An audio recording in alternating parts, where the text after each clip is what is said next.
जाफर शिराजी आप सबको सलाम अर्ज करता है।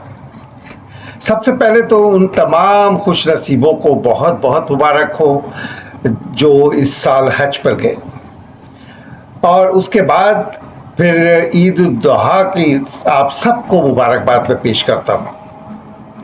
एक ईद होती है ईद उल फितर, जो मीठी ईद कहलाती है हमारी ज़बान में, और वो मीठी ईद ये होती है कि उसमें सेवइयाँ बनती हैं, शीर खुरमे बनते हैं, मिठाइयाँ खाई जाती हैं, और सबसे बढ़कर बच्चों के लिए बहुत ज़्यादा मीठी होती है कि उन्हें ईदी मिलती है, तो इस लिहाज से वो एक मीठी ईद कहलाती है। लेकिन ये ईद जो होती है ये एक तरह से ये समझे कि चटपटी ईद कहलाती है, कि जहाँ घर में जानवर आया, बकरा आया या जो भी जानवर आया, हमने फ़ौरन ख्याली पुलाव बनाना शुरू कर दिया कि साहब हम ये बनाएंगे, हम वो बनाएंगे, हम ये करेंगे, वो करेंगे, कलेजी खाना है, मगज़ खाना है, पाए खाने। तो इस तरह इस ईद का इंतज़ार रहता है। मुझे अपने बचपन का दौर का वो वक्त याद आता है जब मैं स्कूल में था, घर में सबसे छोटा भी था, लाडला भी था। तो हुआ ये कि एक दिन हमारे वालिद साहब ऑफिस से आते हुए उन्होंने हमें सरप्राइज़ दिया, और वो सरप्राइज़ ये था कि अपने साथ एक बकरा ले आए। बकरा देखते ही हम तो सारे बच्चे, बहन भाई जितने थे, हम सब पागल हो गए उसके पीछे। बस चारों तरफ से उसको घेर कर बैठे हुए और कुछ नहीं करते थे, बस उसको कुछ ना कुछ खिला रहे होते थे या फिर देखते जाते थे।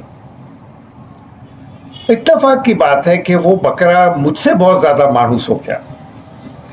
अब मेरा ये हाल था कि मैं स्कूल से आता, अव्वल तो मेरा दिल ही नहीं चाहता था कि मैं स्कूल जाऊं अपने बकरे को छोड़कर, लेकिन नहीं, जाहिर है ये भी निभाना था, और अब्बा का अम्मा का डंडा भी चला जाया करता था।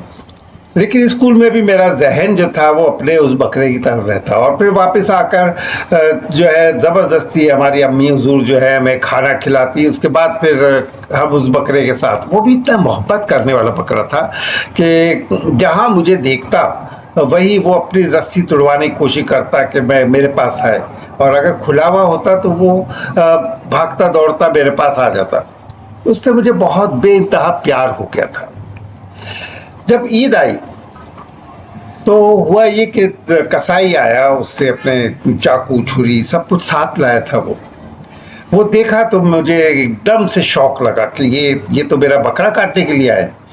मैंने रोना धोना शुरू किया, एक उधूम मचा दिया, यहाँ तक कि मैं बकरे पे लिपट गया। मैंने कहा मैं इसे नहीं, बिल्कुल काटने नहीं दूंगा। लेकिन जाहिर है वो एक बच्चे की ज़िद के ऊपर वो एक इस्लामी शुआर को तो ख़त्म नहीं कर सकते थे। बहरहाल खींचते खाते वो मुझे तो अंदर ले गए, और उसके बाद उसकी कुर्बानी हो गई। ये छोटी सी मासूम हरकत जो मुझसे हुई कि मैं बहुत रोया, गिड़गिड़ाया, तो यही हमारे मज़हब का जो है एक कॉन्सेप्ट है। वो कॉन्सेप्ट ये है कि जो ईद कुर्बान होती है वो कहा जाता है, यही कहा जाता है कि आप जो भी जानवर आप ख़रीद कर लाओ कुर्बानी की नीयत से, तो उसे ज़्यादा से ज़्यादा उसकी खिदमत करो, उससे प्यार करो, यहाँ तक कि आपके दिल में उसके जुदाई के बारे में सोचते हुए भी आपको एक दुख सा महसूस हो, आपके अंदर उसके लिए मोहब्बत हो। तो यही एक कुर्बानी होती है।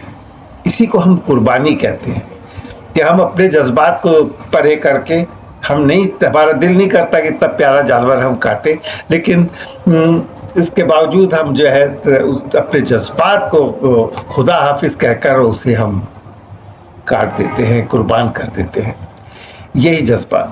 लेकिन बदकिस्मती से आजकल ये जज्बे ख़त्म हो गए।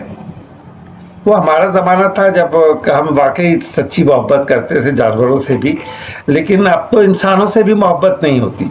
अब तो अगर हमारे सामने इंसान भी कट रहा होता है ना, तो हम उसे बचाने की कोशिश नहीं करते, बल्कि हम जो है वीडियो बनाना शुरू कर देते हैं।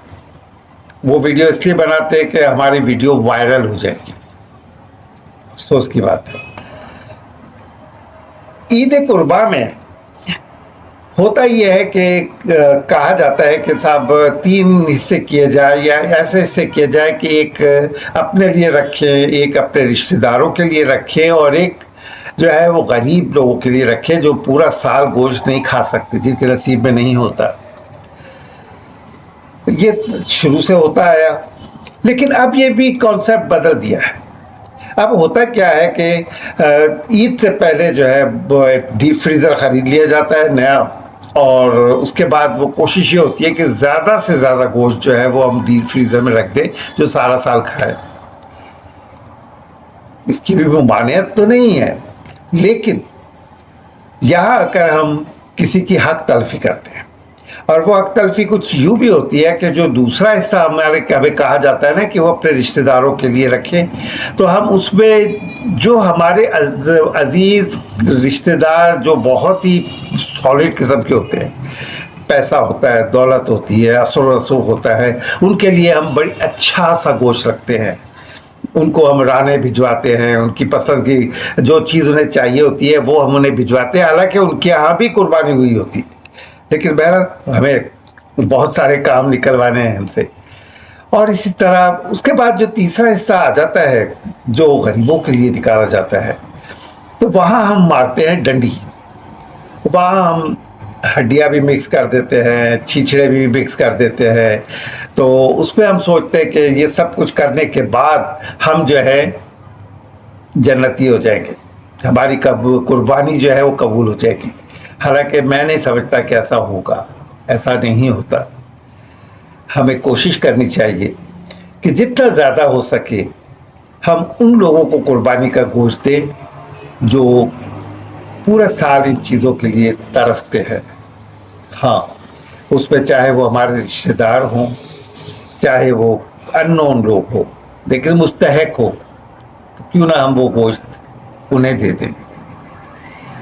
तो दोस्तों, आज का हमारा जो टॉपिक था सिर्फ इतना ही था कि बस ये कुर्बानी वगैरह, अब जब हम कुर्बानी हो जाएगी उसके बाद जो टॉपिक होगा वो कुछ और होगा। तो आज कोई बहुत कम वसीयतें की है मैंने, लेकिन नेक्स्ट टाइम में ज़्यादा कर लेंगे।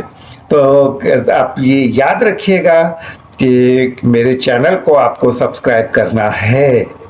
आप सब्सक्राइब करेंगे तो अच्छा होगा। ठीक है, अल्लाह हाफ़िज़।